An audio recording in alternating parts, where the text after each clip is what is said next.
ভিরুসেল express পেজের পক্ষ থেকে আর্জেন্টিনার পতাকাটা বানিয়েছিলাম, সেটা গতকালকে চুরি হয়ে গেছে। তো চুরি হওয়ার কারণে আমরা থানায় সাধারণ ডায়েরি করেছি এবং আশা করব যে পুলিশ এটার জন্য যথাযথ তদন্ত করে ধরতে সক্ষম হবে। জনৈক মামুনুর রশিদের বাড়ির সামনে একটি আর্জেন্টিনার পতাকা টানানো ছিল। পতাকাটি গত রাত থেকে পাওয়া যাচ্ছে না মর্মে টুটুল শিকদার নামে একজন ব্যক্তি আমাদের কাছে একটি লিখিত অভিযোগ দায়ের করেছেন। আমরা উক্ত বিষয়ে খোঁজখবর নিয়ে প্রয়োজনীয় আইনগত ব্যবস্থা। আমার মনে হয় যে আমাদের অপোনেন্ট দলের সাপোর্টাররাই আমাদের প্রথম ম্যাচের সাফল্য দেখে চুরি করেছে। তো এর জন্য আমরা ভিরুসেল এক্সপ্রেস পেজের পক্ষ থেকে থানায় অভিযোগ দায়ের করেছি এবং ইনশাল্লাহ আমরা এই চুরির জবাব ফাইনাল বিশ্বকাপ নিয়েই দিব। আমরা সাধারণ পুলিশ ক্যাম্পে আমরা একটি সাধারণ জিডি করেছি।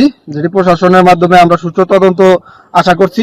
কারা এই আমাদের পতাকাটি চুরি করেছে বা কে নিয়েছে তাদেরকে আইনের আওতায় নিয়ে আসে একটি শাস্তিমূলক ব্যবস্থা করা হোক।